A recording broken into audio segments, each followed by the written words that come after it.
Voilà, bonjour à tous. Merci beaucoup à PUC pour l'opportunité de pouvoir m'adresser à vous aujourd'hui. Euh, et je voudrais en fait qu'on commence, puisqu'on est un petit groupe, de peut-être commencer par un check-in et pour savoir un petit peu qui vous êtes et si vous pouvez simplement partager aussi dans quel état d'esprit vous vous trouvez là aujourd'hui, puisqu'on est quand même dans une situation assez particulière. Euh, et puis aussi partager euh, euh, pourquoi vous êtes ici en fait. Pourquoi est-ce que vous décidez de prendre 1 heure de votre temps pour venir m'écouter? Ça m'intéresse. Alors, je peux commencer. Dans quel état d'esprit je me trouve? Je trouve un état d'esprit mixte parce qu'on risque d'avoir un nouveau confinement, les écoles qui risquent de refermer. J'ai une fille de 8 ans. Et donc voilà, c'est pas facile. Et puis en même temps, je suis assez convaincu qu'il y a une opportunité énorme devant nous pour profiter de ces changements qui sont en train de se passer dans la société pour construire de nouvelles bases pour la nouvelle génération. Et donc voilà. Alors je vais passer la parole au hasard Valérie. Et puis si tu peux passer la parole après à quelqu'un d'autre, comme ça on peut avancer vite. Très bien. Oui, donc moi je suis chez RMB, je suis responsable du développement, très intéressée depuis longtemps par tout ce qui est sustainability, comme l'a dit Philippe. Et en même temps, comme toi, je pense que cette situation qu'on vit, c'est une opportunité de se réinventer. En même temps, je constate au quotidien et aussi pour avoir déjà participé à pas mal de discussions avec Philippe, que le step entre nos convictions profondes et ce qu'on a envie de faire et ce qu'on a envie de réaliser à travers nos métiers, parce qu'on pense que nos métiers peuvent aider pour la sustainability, et ce qu'on est vraiment capable de mettre en œuvre à côté de notre day-to-day, c'est vraiment compliqué. Et donc, en fait, voilà, moi, j'espère, au travers l'échange qu'on a aujourd'hui, c'est de voir comment, de manière très opportuniste, finalement, on peut vraiment faire des choses concrètes, des petits pas. Oui, c'est toujours des petits pas, mais comment est-ce qu'on intègre vraiment ça dans notre quotidien? Parce que voilà, les enjeux économiques sont tels que il y a toujours quelque chose qui passe avant malgré tout. Et voilà. Donc, un échange sur ce sujet-là. Et sinon, bon, voilà, je suis dans un état d'esprit très positif malgré tout. Voilà, je suis dans un état d'esprit très positif, donc je disais bonjour tout le monde. Je suis très content d'être là. J'ai durement gagné ma place. Merci pour ça, Philippe et Laetitia. Écoute, je suis là parce que l'aspect environnemental, sociétal, durabilité, etc., c'est un sujet, je pense, qui doit nous toucher tous, qui, moi, me touche aussi bien personnellement que professionnellement. On a plusieurs projets chez nous en interne. J'ai à cœur de pouvoir contribuer à les mener à bien avec le reste de l'équipe. Et je veux surtout savoir comment faire bien les choses, comment apporter du sens à ce qu'on fait, comment le faire intelligemment, avec de la valeur pour les gens, sans au final être taxé de greenwasher ou d'opportuniste parce que c'est un sujet d'actu et que donc forcément on doit y être. Et comment est-ce qu'on fait l'équilibre entre tout ça pour que un projet prenne vie et de préférence un projet ambitieux voilà, c'est un petit peu ça la démarche. Je vais donner la parole à Charlotte. Bonjour tout le monde, merci Miguel de m'avoir passé la parole. Ben oui, donc moi c'est Charlotte, je travaille donc chez Universal Media, donc une agence média de chez Media Brands. Mais voilà, en fait vraiment le titre en fait de la réunion m'a vraiment interpellée.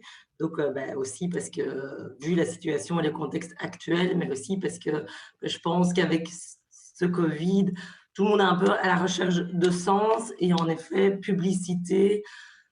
Et ben, comme on dit, réduire l'empreinte carbone, etc., c'est un peu d'essayer de voir où est-ce qu'il y a des possibilités pour un peu plus donner de sens et réduire l'empreinte carbone pour que tout le monde contribue à un monde meilleur. Hein. Finalement, c'est assez basique, mais c'est un peu l'ABC.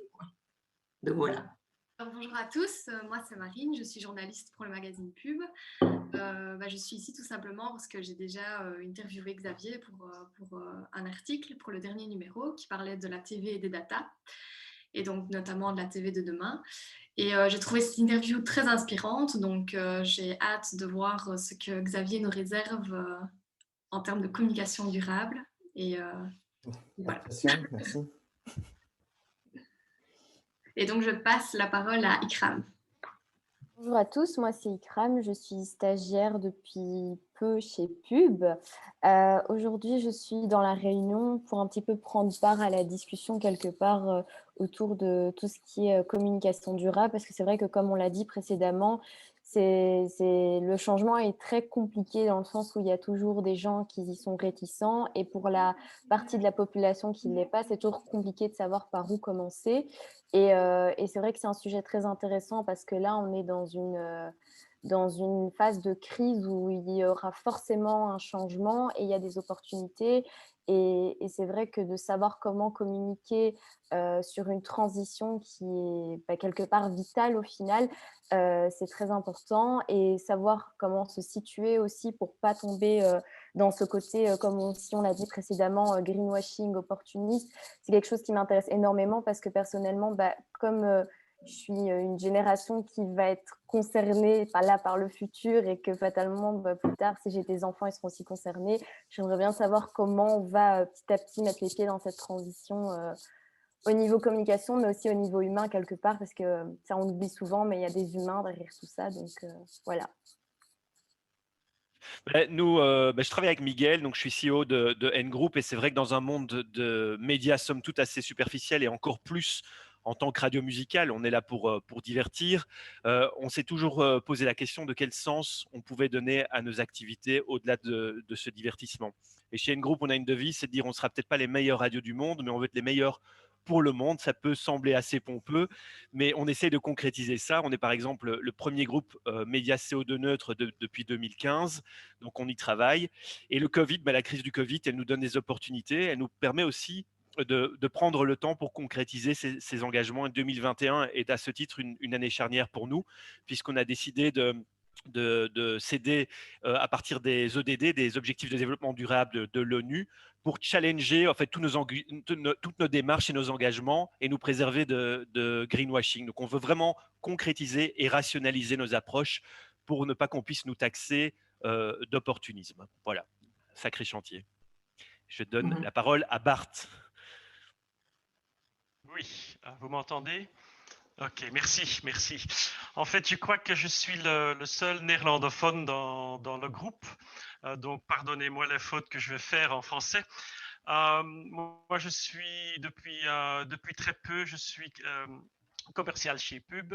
Avant, j'ai travaillé quand même longtemps dans le monde de la musique. On vendait des CD, figurez-vous, il y a très longtemps. Et à un moment donné, un jeune rentrait dans mon bureau en disant Bart, il y a Internet. Je dis, il y a quoi? Internet. Et je dis, qu'est-ce que ça va donner? Ça va faire que tu vas plus vendre des CD. Puis je me suis dit, mais non, c'est pas vrai. Donc en fait, après, j'ai travaillé dans le vêtement aussi. Donc moi, je sors d'une génération avant la période de sustainability. Et maintenant, j'ai aussi deux fils à la maison, dont un qui a 20 ans et un autre de 18 ans. C'est une nouvelle génération. Moi, je veux maintenant apprendre, essayer de comprendre dans quel monde ils vont se retrouver demain. Je veux les accompagner et moi, je veux aussi faire en sorte que je participe à la bonne chose. Voilà, merci. Je passe la parole qui n'a pas encore été à Philippe. Mathieu, ne pas parler. Je ne vais pas garder le micro longtemps, je sens me débiner. Donc, moi, je suis convaincu, tout en étant plutôt de la même génération que Bart, je suis tout à fait convaincu que le changement, ce n'est pas demain, le changement, c'est maintenant, et qu'il faut non pas stigmatiser les gens, les marques, les médias, il faut stigmatiser personne, mais il faut les accompagner effectivement et les aider à aller effectivement vers une démarche qui est plus responsable et durable. Bonjour tout le monde. Mon nom c'est Jens Vlaming. Je travaille chez Mediafield depuis 3 ans. Mediafield est aussi Media Expo. Nous sommes la régie de Brussels Expo, qui fait tous les bâches monumentales et les trucs comme ça. Moi, je fais le sales chez le team. Mathieu, le Big Chief. Oui, je connais bien Mathieu. Bonjour Mathieu. Bonjour Philippe. Donc moi c'est Laetitia, je travaille chez Pub depuis 3 ans en tant que webmaster. Et donc, moi, je suis là autant pour animer la partie technique et l'enregistrement de la session et pour pouvoir la retransférer après. Mais surtout parce que la thématique, comme Philippe le disait en aparté tantôt, est quelque chose qui est une valeur que j'apprécie beaucoup. Et donc, avoir diverses opinions et voir comment les choses peuvent évoluer dans le milieu, c'est toujours très intéressant, surtout pour les valeurs de pub aussi. Donc voilà. Fini la mission des sociétés il y a un mois, c'est colorer la vie des gens avec des médias et des moyens assez exceptionnels. Et donc, dans ce cadre-là, on a un projet qui s'appelle PTTP, qui peut s'expliquer comme Power to the People, Power to the Planet, Power to the Peaceful, et dont l'objectif est de remettre au pouvoir les consommateurs dans les médias, c'est-à-dire qu'aujourd'hui, en tout cas dans le secteur où nous on est actifs, c'est-à-dire l'affichage, c'est un média à un sens, les annonceurs envoient de l'information vers les consommateurs uniquement, et donc la thématique de co-création de contenu, mais non publicitaire, du contenu, du message des citoyens vers les autres citoyens via l'affichage, notamment l'affichage digital, est un projet avec lequel on est occupé stratégiquement à réfléchir, parce qu'on pense qu'une partie des médias dans l'espace public doivent tout simplement être remis à la disposition des consommateurs, non seulement des consommateurs reviennent vers l'affichage. Voilà. Super. Ben voilà, merci beaucoup à tous. C'est super de pouvoir entendre un petit peu ce qui vous amène ici et surtout de voir que, waouh, effectivement, comme quelqu'un l'a dit, c'est facile d'oublier que derrière toutes ces marques, il y a des personnes, des êtres humains et que, en fait, on veut tous la même chose. On veut tous finalement construire un monde durable pour tout le monde. Et du coup, la question qui est évidemment importante sur toutes les lèvres, c'est comment est-ce qu'on peut utiliser finalement toutes ces plateformes, toutes ces organisations, ces outils qu'on dispose pour finalement contribuer à cela, alors que le day-to-day, finalement, nous impose des priorités qui ne sont pas toujours alignées avec l'urgence de notre société aujourd'hui. Alors, j'ai évidemment pas toutes les réponses. Je suis moi-même dans le même chemin que vous. Par contre, je peux apporter juste peut-être quelques frameworks que j'utilise moi-même dans mes propres aventures pour essayer de mieux comprendre ce monde et surtout pour essayer de voir comment est-ce qu'on peut contribuer comme j'aime le dire en tant qu'entrepreneur, notre goal, c'est de rapprocher le futur plus près du présent, tout en construisant des escaliers avec des marches qui ne sont pas trop hautes pour que les gens puissent finalement venir avec nous pour venir découvrir ce futur. Alors, je vais partager avec vous donc, une petite présentation. Donc voilà, donc on est dans ce schéma donc, la technologie permet chacun de devenir producteur et du coup, on passe d'un monde centralisé à un monde qui est de plus en plus décentralisé. Donc, c'est vraiment ce qui est en train de se passer dans le monde. Et donc, on était dans ce monde de la révolution industrielle, donc un nombre très limité de producteurs. Et donc, c'était dans ce schéma-là. Et donc, chaque finalement personne est un consommateur. Et on se retrouve avec des équipes marketing qu'on engage, qui sont partie intégrante finalement de la société et qui doivent crafter un message qui va pouvoir être mis sur l'antenne et partagé pour tout le monde, qui a pour but finalement aux gens de consommer plus. C'est ça avant tout le but du marketing, c'est de faire que les gens créent des nouveaux besoins finalement pour augmenter la consommation. On arrive maintenant dans cette ère des réseaux avec le développement des technologies où finalement il y a beaucoup de producteurs, finalement, beaucoup de gens peuvent eux-mêmes créer leurs propres médias, mais aussi leurs propres startups. Donc, on se retrouve avec beaucoup plus d'entités différentes. Les gens ne sont plus que des consommateurs, mais sont des co-créateurs. Et donc, on n'est plus seulement dans un jeu de compétition, dans un zero-sum game, comme auparavant, on se retrouve dans un jeu de coopération, où la seule façon de pouvoir toucher l'ensemble de la population dans ce nouveau monde, ce n'est plus comme avant, juste en payant une publicité sur un média de masse, mais c'est finalement en coopérant avec des producteurs locaux, des communautés locales qui vont finalement partager votre contenu et le traduire dans un langage que la communauté locale va comprendre. Et donc, on se retrouve finalement avec différentes réalités locales et des initiatives qui sont bottom-up. Et c'est là qu'on voit qu'il y a finalement un changement de paradigme assez fondamental et qu'il y a un disconnect grandissant entre donc, les goals du marketing qui étaient finalement de créer des besoins individuels et d'augmenter la consommation et finalement des besoins de la société qui aujourd'hui a une urgence climatique, qui doit réduire son empreinte écologique, qui doit réduire aussi la polarisation. On le voit très fort avec les problèmes Trump et tout ça, le Brexit, aussi les anti-vaccins, etc. etc. Et finalement, le but ultime qui est d'augmenter le bien-être collectif. Et alors, face à cela, face à cette disconnexion croissante, on voit que finalement, la société réagit. Et donc, on voit maintenant Amsterdam qui vient de bannir les publicités pour l'énergie fossile. Il y a donc The Guardian qui refuse maintenant de recevoir de la publicité aussi de l'industrie fossile. Les personnes aussi, on remarque que, surtout dans la nouvelle génération, que les gens ne sont plus prêts à travailler pour n'importe quelle société juste pour avoir un salaire. Et c'est surtout les gens qui ont la chance de pouvoir choisir finalement ce qu'ils peuvent travailler. Il y a une étude ici en Suisse qui a été réalisée qui montre que voilà, si un job est considéré immoral, il faut payer les gens presque 2 fois plus pour qu'ils soient heureux d'y travailler. Et les gens les top talents, alors qu'on sait bien que les talents aujourd'hui, c'est quelque chose de primordial pour toute entreprise, voilà, si votre entreprise n'est pas perçue comme contribuant aux besoins du monde, vous aurez un mal de plus en plus conséquent à pouvoir assurer finalement voilà, que vous pouvez non seulement attirer, mais aussi conserver les talents pour travailler chez vous. Et puis, il y a aussi tout ce qui est les problèmes de privacy qui sont de plus en plus importants, avec évidemment l'Europe avec le GDPR. Et puis aussi, on voit avec des sociétés comme Apple qui vont aussi de plus en plus réduire la capacité finalement de faire du micro-targeting. Et donc, ils viennent d'annoncer le fait que Facebook ne pourra plus sur les iPhones targeter les gens comme il le faisait auparavant.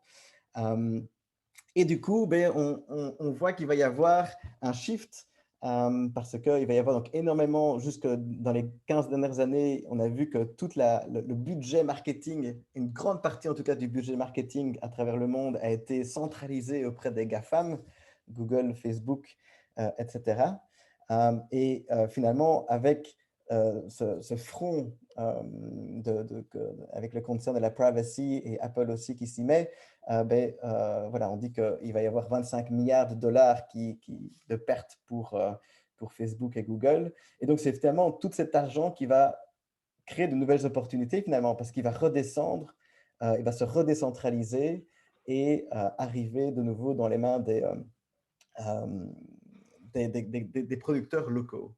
Et c'est ça pour moi, donc le nouveau marketing finalement, c'est que dans un monde où pour pouvoir toucher la population, on ne peut plus donner un message top-down qui va être pour tout le monde, mais on doit au contraire faire un jeu de coopération avec des communautés locales.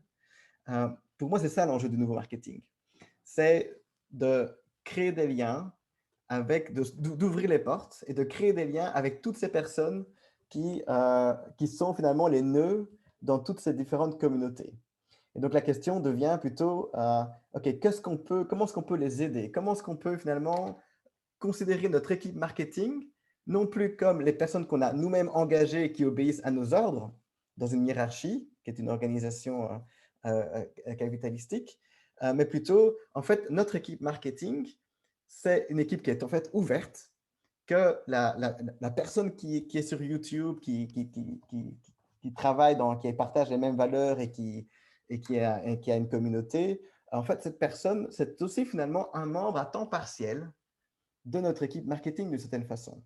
Et donc, comment est-ce qu'on peut avoir finalement une équipe qui est beaucoup plus fluide avec toutes ces personnes qui peuvent, de manière bottom-up, dire « mais voilà, j'aime ce que cette boîte fait, je vais en parler parce que ça va aider, ça va être utile à la communauté. » Et donc, aider donc les locales communautés, c'est aider donc les gens qui produisent quelque chose pour ces communautés. C'est les gens qui créent de la valeur pour ces communautés. Et donc, tout ce qui tourne autour de donner aux gens ce qu'ils ont besoin pour créer ou partager quelque chose avec la communauté est vraiment quelque chose de extrêmement utile. Et donc, pour cela, ça peut être aider. La première chose qui vient à l'esprit, d'abord, c'est l'argent. Des communautés ont besoin d'argent pour pouvoir lancer des projets. Donc, ça peut être financer des projets locaux, financer le journalisme local aussi, et financer de la recherche en open source. Pourquoi? Parce que toutes ces choses-là, finalement, permettent de créer du contenu qui est intéressant, que les gens auront envie de partager. Et du coup, de facto, vous devenez un partenaire pour toutes ces personnes qui ont accès à toutes ces communautés qui vous intéressent. Ces personnes-là vont vous considérer comme partenaire parce que vous êtes une source de contenu intéressant pour leur communauté.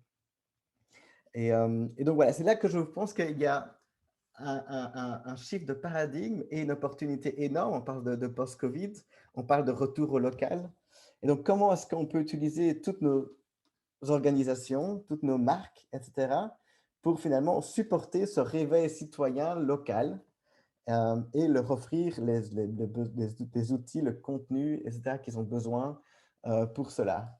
Et donc voilà, donc même chose ici.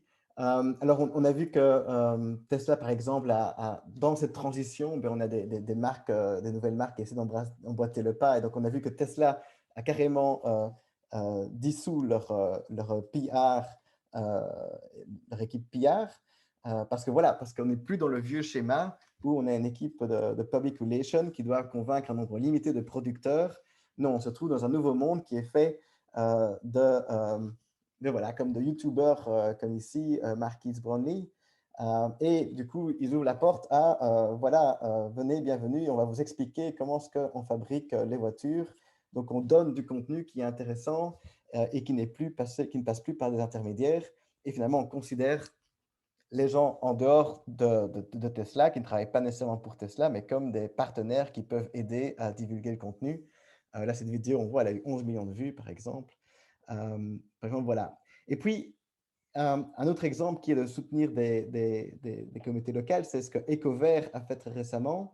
Ils ont décidé de réinvestir un demi-million d'euros qu'ils ont gagné avec le surplus des ventes lors du confinement pour soutenir des initiatives locales durables. Et donc, ils ont eu plus de 700 applications de différents projets et 21 finalistes dans plusieurs pays, y compris la Belgique. Et donc, c'est aussi, je pense, un excellent exemple où finalement la marque se positionne comme partenaire de ces nouveaux leaders locaux qui ont des projets, qui veulent faire quelque chose de durable. Et voilà, et je pense que c'est ça vraiment une des clés. C'est pour accélérer cette transition, c'est que toutes ces marques qui existent, ces infrastructures, se positionnent comme soit en tant que plateforme qui donne des building blocks pour que les gens puissent créer quelque chose. Et donc, plateforme, mais on pense à YouTube qui permet aux gens de pouvoir créer un channel, ou on pense même à la RTBF qui récemment permet, à travers les confinements, a permis à plusieurs personnes de lancer leur podcast, par exemple, ou de créer de nouvelles émissions. Ou dans le cas d'EcoVert, on pourrait imaginer qu'ils aident à ouvrir en open source les différentes recettes pour fabriquer des savons à la maison. Des choses comme ça, ou donc soit en tant que plateforme, soit en tant que contributeur actif de la communauté, c'est-à-dire ouvrir comme, je pense que c'était Mathieu qui l'avait dit, qu'avant, c'était très finalement top-down, one-way, communication vers des consommateurs. Maintenant, il faut plutôt, les marques doivent faire partie des communautés, intégrantes des communautés. Et donc, ce n'est plus leur donner un message one way, mais c'est two ways maintenant. Donc, il faut cultiver finalement, je crois très fort au rôle de community manager, afin d'écouter ce que la communauté expresse comme besoin, et puis finalement co-créer avec eux ce qu'ils peuvent faire. Voilà. Et alors, il y avait Je ne vois plus dans mon truc. Mais je vais m'arrêter ici parce que je voudrais surtout, voilà, c'est avec Patagonia qui est encore un autre exemple, évidemment, qui sont connus depuis de longue date et qui ont aussi un fonds, une fondation pour supporter de nombreux projets, euh, aussi dans tout ce qui est économie durable. Donc voilà, je voudrais m'arrêter ici parce que leur tourne et pour avoir un petit peu de feedback et de questions de votre part par rapport à voilà, qu'est-ce que ça suscite chez vous et comment est-ce que vous voyez les choses, peut-être de manière concrète, qu'est-ce qui vous bloque aujourd'hui, comment est-ce que vous voyez les choses avec les ressources auxquelles vous avez accès dans votre entreprise, comment est-ce que vous voyez pouvoir aider les différentes communautés, les différents projets citoyens qui œuvrent dans ce sens et qu'est-ce qui vous bloque aujourd'hui finalement? Qu'est-ce qui vous retient? Est-ce que quelqu'un veut se lancer? J'ai juste une question, donc c'est Kim. J'ai juste une question par rapport à la légitimité, puisque j'entends bien qu'aujourd'hui, c'est le soutien en communauté. Le marketing est souvent taxé d'opportunisme. On a vu comment le marketing s'est jeté sur les influenceurs avec toutes les dérives. Et dans l'actu, depuis 48 heures, il y a encore un collègue bien sympathique de Radio Contact qui en est victime, puisqu'il a relayé dans des vidéos. Il a fait une vidéo pour des agriculteurs qui sont taxés de ne pas respecter des préceptes écologiques. Donc, je voulais dire, le soutien quel est le garde-fou pour ne pas que des communautés qui, de manière en dehors de leurs heures de boulot, font preuve d'un réel engagement, se voient convoitées par toutes ces marques pour relayer un message qui, in fine, reste un message commercial. Ouais, voilà. Oui, c'est une excellente question. Et je pense que le marketing dans une communauté, en fait, c'est du give, give, take. Ça veut dire quoi? Ça veut dire qu'en fait, il faut donner, donner, être utile, montrer d'abord que vous êtes utile envers la communauté avant de demander quelque chose, de passer votre message. Et c'est là qui est très différent par rapport à l'ancien monde top-down. C'est que, finalement, c'était qu'un one-way, donc c'était que voilà, on envoie nos messages, on vous l'impose, pour être sûr que vous êtes en résonance avec la communauté. Mais il faut d'abord écouter. Il faut d'abord dire ce que vous avez besoin. Et puis, vous donner ce qu'eux ont besoin, même si ce n'est pas directement aligné avec vous, comme on l'a vu ici EcoVert qui, OK, de quoi est-ce que vous avez besoin? On peut vous mettre à disposition des capitaux, on va le faire, on va en sélectionner, on aide. C'est la première étape. On aide. Et puis après, on peut commencer à co-créer ensemble parce qu'on a gagné de la confiance de la communauté. On a montré à la communauté qu'on était d'abord là pour aider la communauté avant de notre profit. Ok, clair. Moi, je voudrais... Vas-y, Valérie. Je voudrais prendre le point de vue d'une régie.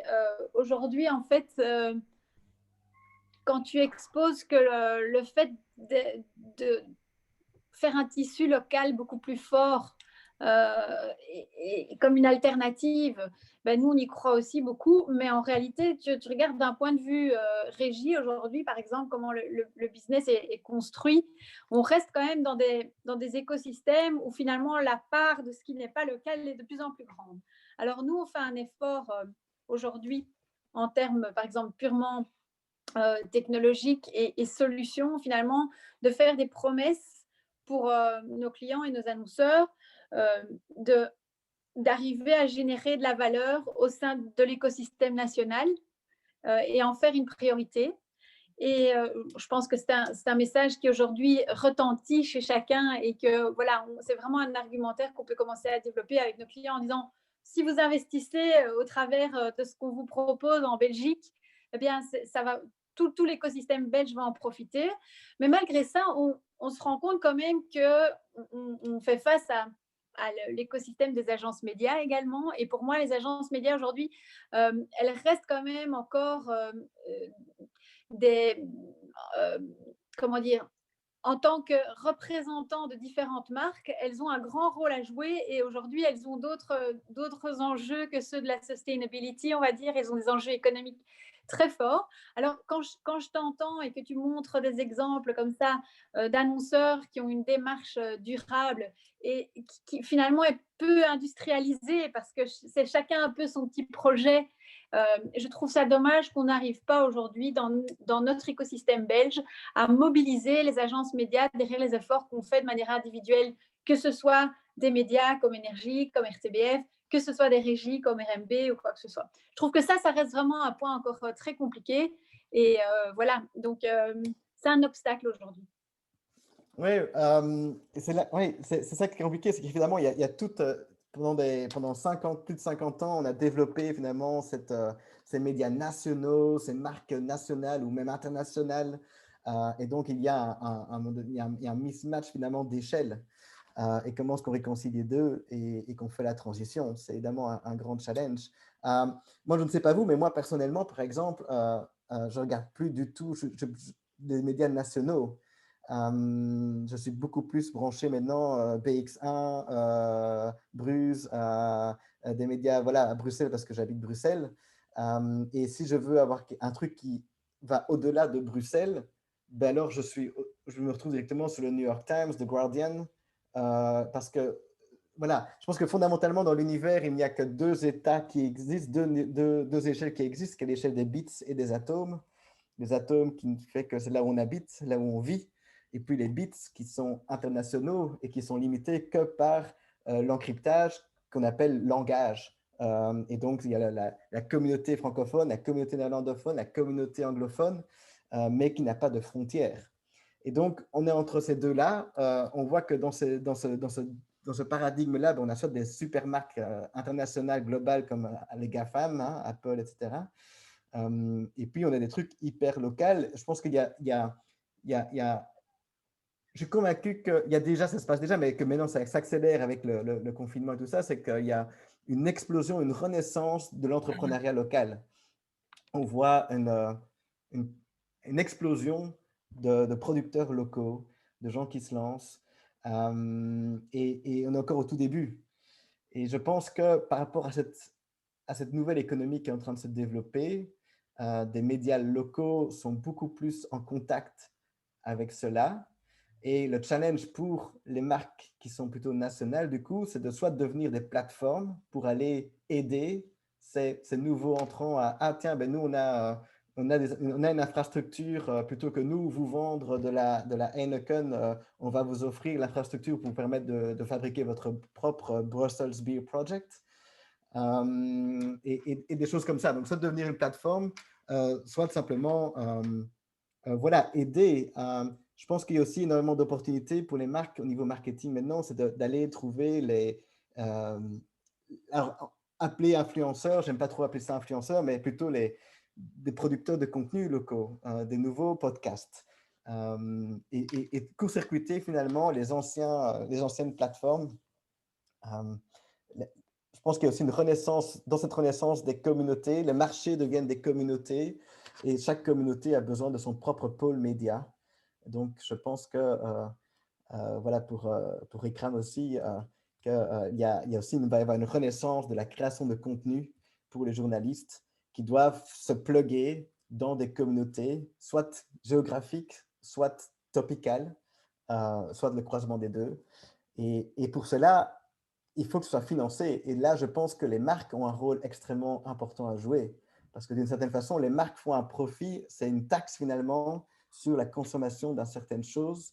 Et avec ce profit, devrait pouvoir être utilisé pour continuer à informer la communauté.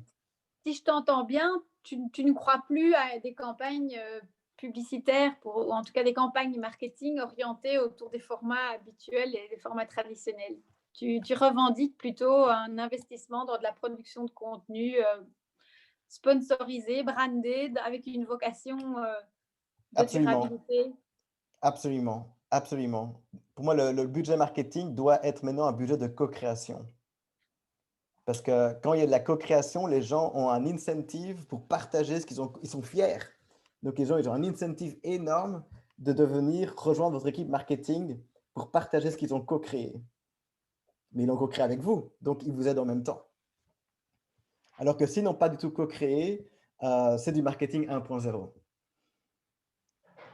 Et en plus de ça, avec GDPR, avec Apple qui défend la privacy de ses utilisateurs, avec toutes ces forces externales, voilà, l'arrêt de la publicité dans les villes, par exemple, hein, il y a de plus en plus de forces contre les billboards et tout ça. Donc, c'est une uphill battle que de vouloir continuer à faire du marketing classique. Ça va encore exister, hein, mais ça va. C'est comme la publicité pour le tabac. À un moment donné, ça va s'arrêter. Et donc, il ne restera plus que la co-création comme façon de pouvoir finalement toucher toutes ces communautés. Ça demande naturellement, parce que là, on est au niveau marketing, au niveau communication, mais ça demande, je dirais, en dessous, dans la couche inférieure, une transformation des entreprises. Parce qu'effectivement, une entreprise qui fabrique, je ne sais pas moi, des mouchoirs et une autre qui fabrique de la lessive, elles vont devoir complètement modifier leur mode de fonctionnement et de production pour pouvoir justement rentrer dans cette nouvelle équation. Oui, elles doivent s'ouvrir pour permettre la co-création. Donc, si tu produis de la lessive, comment est-ce que tu peux en fait aider les gens à créer leur propre lessive en open source et après toi, tu offres la capacité de pouvoir scaler ta création comme Amazon avec AWS, donc Amazon Web Services. Je ne sais pas si vous êtes familier avec… donc, Amazon a développé sa propre infrastructure pour pouvoir héberger leur site Internet partout dans le monde. Et puis, ils l'ont mis à la disposition à la minute au service des startups, qui est pour moi exactement le paradigme qui est en train de se développer dans toutes les industries, qui est ce paradigme de « Ok, j'ai créé une boîte, j'ai créé une infrastructure qui a coûté énormément d'argent pour la mettre. C'est débile que chacun doive redévelopper la même infrastructure. Mais par contre, pour que les gens doivent… On est dans cet esprit de co-création. Donc, qu'est-ce que je vais faire? Je mets mon infrastructure, je l'ouvre et je la loue à la minute, à l'heure, qu'importe, pour que des gens puissent créer leur propre création au-dessus de mon infrastructure. Et ça, c'est idéal dans le domaine des services comme Amazon et tout ce qui est les services. L'équation fonctionne. Prenons la lessive, justement. Ouais. Si on arrive avec de la lessive open source, que va devenir le fabricant de lessive lui-même et, par exemple, les milliers de personnes qui travaillent pour l'entreprise? Mais donc, pour moi, c'est clair qu'on va aussi, tout ce mouvement va aussi dans le sens évidemment de l'open source, puisqu'on veut partager au maximum. Si on est vraiment dans la co-création, le but de l'entreprise maintenant devient de comment est-ce qu'on peut faire pour augmenter la conversion de consommateurs en co-créateurs. Et pour cela, l'open source fait tout son sens, parce que je ne peux pas co-créer si je n'ai pas accès au mode d'emploi. D'où l'importance de l'open source. Et dans ce monde-là, finalement, on arrive à convertir un maximum de consommateurs passifs en contributeurs actifs qui vont co-créer avec vous et ils vont quand même passer par vous parce que vous avez fait les investissements à la base pour mettre en place une infrastructure de production, de scalabilité, de distribution, de savoir-faire qui fait que, ne vous inquiétez pas, ils ne vont pas…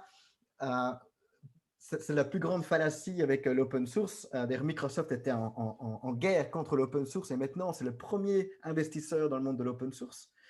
Donc, avant, on croyait que l'open source allait effectivement donc, tuer le capitalisme et tuer les entreprises parce qu'on pensait que les entreprises, en fait, c'était la propriété intellectuelle, que c'était ça qu'il fallait absolument défendre. Mais en fait, on se rend compte que non. Il faut l'ouvrir au maximum, cette propriété intellectuelle, pour qu'il y ait un maximum de gens qui vont co-créer avec nous, distribuer le contenu, et puis ces personnes-là vont continuer à nous utiliser, et c'est l'exemple avec AWS. Est-ce qu'il n'y a pas un contre-exemple avec Nike, justement, qui permet de dessiner, je crois que c'est Nike qui permet de dessiner sa chaussure, etc., où là, l'individu pense, oh, oui, je travaille avec Nike, je fais ma chaussure, mais là, je veux dire, c'est du bullshit. Non, après, il y a différents niveaux, évidemment, de co-création. Hein. Il y a le niveau juste de personnalisation, qui est le premier niveau, qui est effectivement la chaussure Nike. Et puis, il y a un autre niveau qui est, OK, je veux créer ma nouvelle marque de chaussures de Bruxelles. Voilà, et Nike devrait en fait avoir une section Nike Academy, qui est comment est-ce que vous lancez votre propre marque de chaussures. Ça, ce serait une bonne idée. Je serais la première à la Nike Academy. Voilà. Et donc, ce concept Xavier, d'académie, je suis assez fan en tant que concept. Ouais. Xavier, je vois que dans ton document, tu cites Vitalik Buterin, donc l'intervenant, Oui. enfin, l'inventeur de l'Ethereum. Comment tu vois la technologie blockchain dans tout ça, dans ce monde de décentralisation qui permet de faire des projets sans intermédiaires comme les grandes banques et les grandes institutions qui souvent viennent freiner des projets. Comment tu vois ça? Et dans quel délai? Oui, alors pour moi, la blockchain, c'est l'Internet 2.0. L'Internet qui ne permet pas uniquement de partager sans frontières de l'information, mais qui permet de partager de la valeur de même sans frontières. Là maintenant, je pense qu'un des grands maux de notre société aujourd'hui capitalistique, c'est en fait la finance. Parce qu'en soi, le capitalisme n'est pas mauvais, c'est l'excès de capitalisme qui devient un cancer. Et la finance est un gros problème là-dedans. Et au même titre que l'Internet a disrupté les médias diffuseurs d'informations, je pense que toutes les blockchains est en train de disrupter tout ce monde de la finance et c'est une excellente nouvelle. Et je pense que ça va de nouveau dans le même sens, qui est le sens de, il y a deux forces en fait qui se passent dans le monde. C'est une force qui est une attraction vers le global et une attraction vers le local, vers les bits, les atomes. Et que, bon, c'est un sujet pour une autre conversation, mais les États-nations sont entre les deux et sont contre-productifs. Et donc voilà, et la blockchain est une façon finalement de bypasser les États-nations. Il y a un super livre écrit en 1997, 10 ans avant le white paper de Bitcoin qui s'appelle The Sovereign Individual et qui parle justement de tout cela. Mais je pense qu'on va arriver en fait à The Sovereign Community, que les gens vont se recréer des communautés par sujet, qui sont soit globaux. Je suis passionné de Star Wars. Et là, on s'en fout qu'on habite San Francisco ou Bruxelles, ou des communautés locales. Mais finalement, grâce à toutes ces technologies-là, qu'est-ce qu'on se rend compte, c'est que on permet aux communautés de recréer de nouvelles institutions finalement. On permet aux communautés de recréer leurs propres médias, puisque le coût de création d'un média est nul. Avec la blockchain, on permet aux communautés de recréer leur propre currency. Et donc voilà, donc tout ce qui est local currencies, ça va, pour moi, d'ici les 10 prochaines années, ça va décoller en flèche. Et ouais, je trouve que c'est exciting. Moi, je trouve que le futur est exciting. Et c'est une redistribution des cartes. Il y avait jusqu'à présent, finalement, des frictions énormes pour créer. Il y avait jusqu'à présent dans notre monde, finalement, un monde qui était divisé entre les producteurs et les consommateurs, avec une majorité qui était des consommateurs, et on était condamnés à consommer. Et exister, c'était consommer. On était défini parce qu'on consommait. Et demain, on sera défini, aujourd'hui même, on commence de plus en plus à être défini parce qu'on crée. Et donc, on va chercher des marques, on va consommer des choses qui vont nous aider à créer et des choses qui vont nous aider à partager. Parce que comme ça, on va recréer à travers cela les communautés, on va recréer de la meaning, du sens dans notre vie en recréant ces communautés. Et puis, la communauté, c'est l'immunité en fait. C'est la nouvelle community is immunity. Donc voilà. Et peut-être pour conclure, je pense qu'il y a dans le monde de marketing, autant je suis convaincu que le marketing top-down est dead, en tout cas est dying, autant comme dans toute chose, il ne faut pas oublier que derrière tous ces départements, ces labels, il y a des gens, des êtres humains qui ont un talent fou.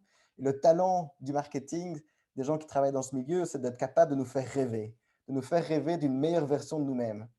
Et la question devient, comment est-ce qu'on peut utiliser ce talent, le réaligner pour qu'il contribue à aider notre société à rêver, à imaginer une meilleure version de nous-mêmes en tant que société. Et voilà, il y a encore tout à faire, mais le talent est là. Et il faut y aller, quoi. Merci beaucoup, Xavier. J'avais fermé mon micro. Merci beaucoup, Xavier. Est-ce qu'il y a des questions? Parce qu'on a un petit peu débordé sur 15 heures et comme on est en mode distanciel, ben on respecte plus les horaires qu'avant, donc c'est comme ça. Est-ce qu'il y a encore des questions pour Xavier ou sinon vous pouvez les poser, on lui enverra, donc c'est pas un problème. Mais si vous avez des questions en direct, c'est le moment. Moi, j'ai une question. Mathieu? Xavier, tu viens de dire community is immunity. Oui, j'ai dit cela. Comment est-ce que tu vois, admettons que, imaginons un monde où la télévision soit mise dans la main des consommateurs. Comment tu vois, donc imaginons que les consommateurs deviennent des émetteurs d'émissions ou des concepteurs d'émissions. Comment tu vois la coexistence des différentes priorités, des différentes valeurs dans les émissions créées par les différents consommateurs qui n'ont pas forcément tous la même… Est-ce que ça ne va pas créer des conflits? Tu vois, un consommateur va vouloir dire « je défends l'entreprise et l'économie », un autre va vouloir dire « je défends la planète », un autre va vouloir dire « non, mais moi, je défends les hôpitaux ». Tu vois, il y a des arbitrages. Donc, une fois que ce pouvoir est remis dans la main des consommateurs, comment est-ce que tu vois ces équilibrages? Mais il n'y a plus d'arbitrage justement qui doit être fait.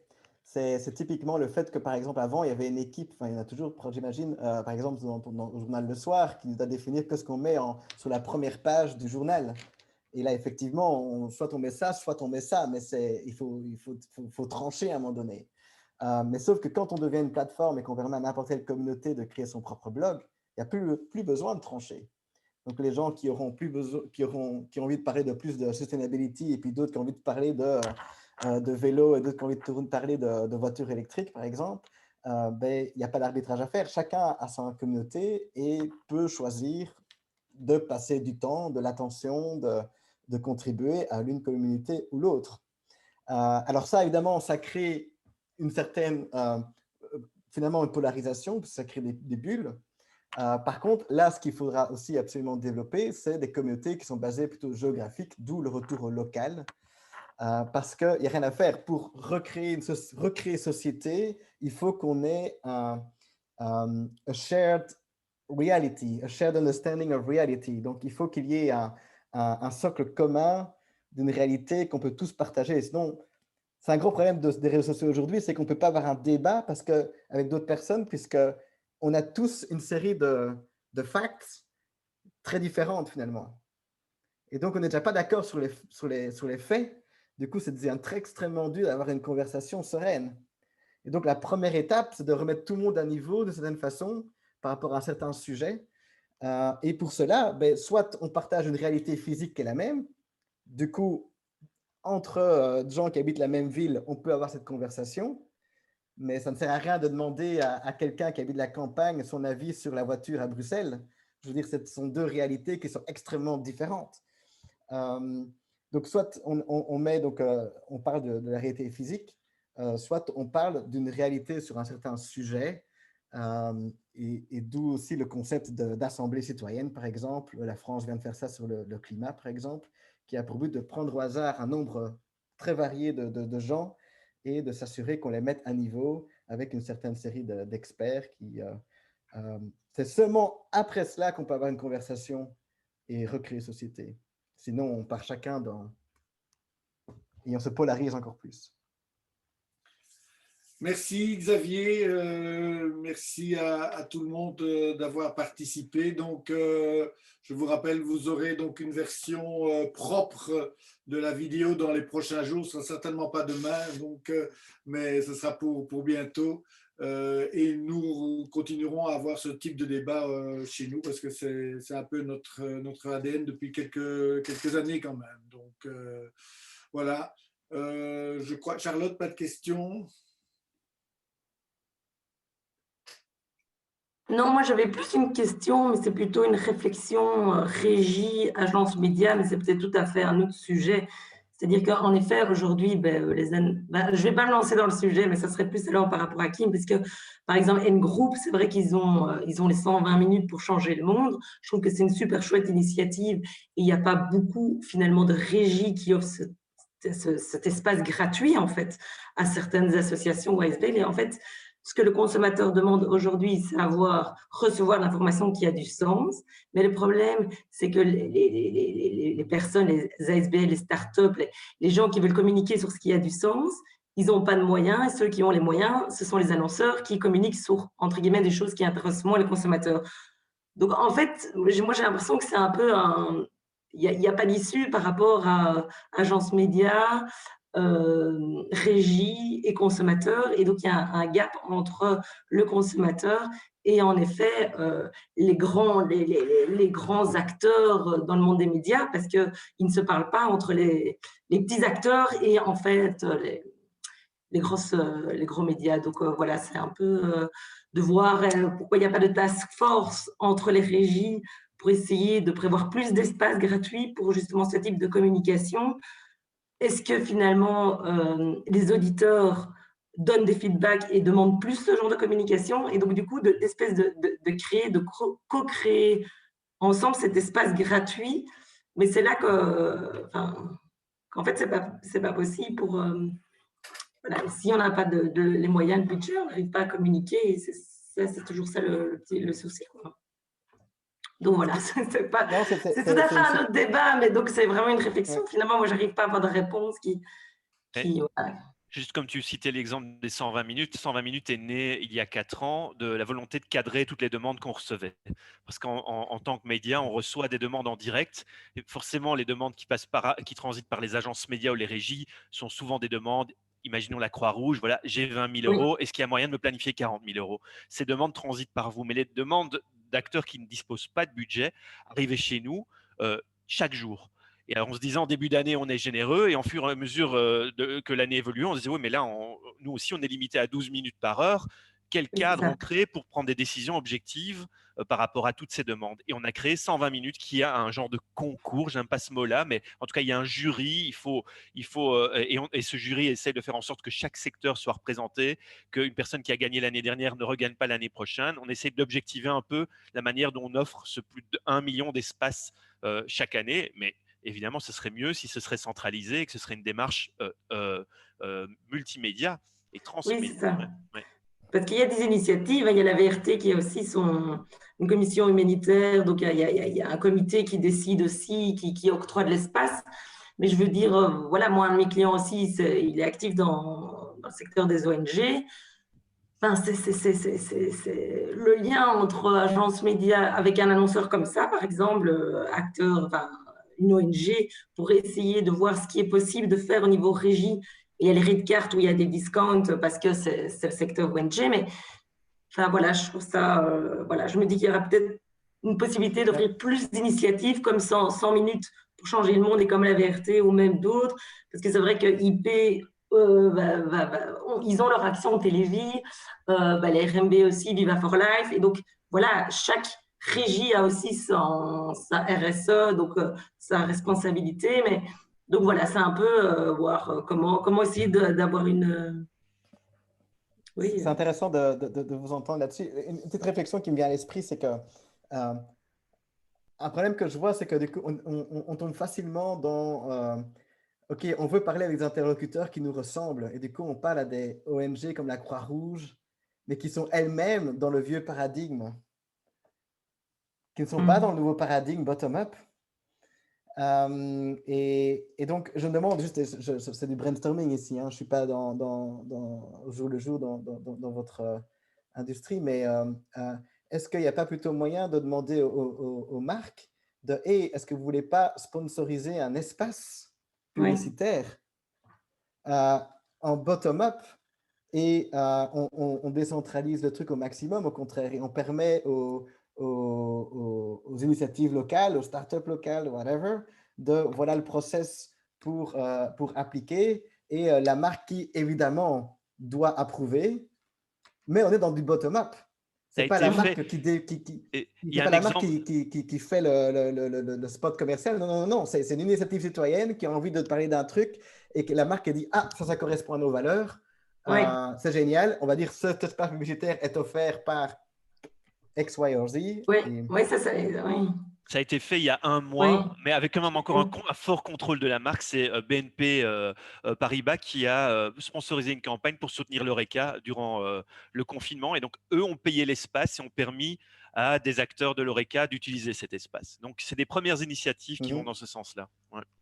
Oui, c'est ça, j'avais vu aussi passer sur LinkedIn vraiment en fait différents annonceurs qui ont laissé ou donné finalement à une ONG, que ce soit 2 spots dans leur justement big budget radio online ou même TV, c'est de dire ok, moi je donne 2 spots et 2 spots par-ci, 2 spots par-là, ben, finalement ça te fait une bonne campagne TV ou radio et donc ça c'est oui en effet, ben, bon, ça prend du temps quoi, d'aller chercher chez l'annonceur de spot pour en fait finalement communiquer sur. Enfin, c'est ça qui est un peu triste quoi. Je crois qu'ici, on a autour de la table tous des acteurs engagés, chacun à son niveau et chacun avec ses compétences particulières. Je crois profiter que vous vous connaissez, peut-être pour vous mettre chacun de votre côté, peut-être autour de la table avec les bons interlocuteurs, régie, agence média notamment, par exemple, pour faire avancer le schmilblick. Et je crois que la balle sera surtout, parce qu'on le voit, les difficultés de chacun, mais je crois, Xavier, que la balle sera surtout dans le camp des annonceurs. On en avait un qui était inscrit ici, mais finalement, ils ne sont pas venus, ils se sont inscrits, donc ils verront la vidéo. Donc, je crois que la balle est dans leur camp, parce que c'est de leur côté que les rangs vont devoir bouger, même si c'est des petites failles, c'est de leur côté que les rangs vont devoir bouger, et ça permettra alors d'orchestrer de manière plus simple, en open source et en mode de partage, les communications et les actions, et justement de mettre à l'avant-plan les acteurs locaux. Xavier, je te laisse le mot de la fin. Oui, non, écoute, je suis d'accord. Je pense qu'en fait, tout doit bouger partout, en fait. Il n'y a pas uniquement telle personne qui doit bouger, tout le monde doit bouger, et il y a toujours un problème de chicken and egg, de poule et d'œuf, et donc, à un moment donné, il faut juste y aller. Je pense qu'effectivement, les agences, les régies ont un rôle finalement d'agrégation, et que peut-être qu'elles peuvent jouer un rôle dans ce nouveau monde d'aider finalement les marques à avoir une agrégation qui soit bottom-up, et d'aider finalement les marques à financer les nouveaux médias, plutôt que de vouloir continuer à offrir des spots sur les vieux médias. Il y a aussi toute une série de nouveaux médias, de nouveaux podcasts qui se créent, qui sont super, et des choses comme ça. Donc voilà, je pense qu'il faut qu'on essaie de sortir au maximum des think outside of the box, comme j'aime le dire, et qu'il y a plein d'opportunités. Et puis voilà, merci encore pour l'opportunité de parler avec vous. J'espère que nos chemins se recroiseront prochainement. Et c'est super, ça me donne de l'énergie de voir qu'il y a des gens super qui partagent les valeurs et qui essayent, chacun au niveau de pouvoir sur lequel on évolue, avec les organisations avec lesquelles on travaille, essayer de faire avancer petit à petit le schmilblick, comme on dit. Et ça donne beaucoup d'espoir. Donc merci à vous tous.